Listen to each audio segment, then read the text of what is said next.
لم يكن الذين كفروا من أهل الكتاب والمشركين منفكين حتى تأتيهم البينة رسول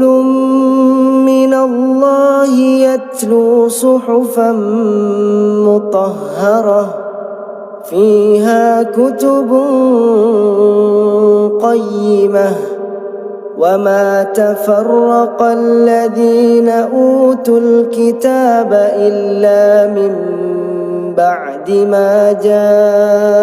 جاءتهم البينة وما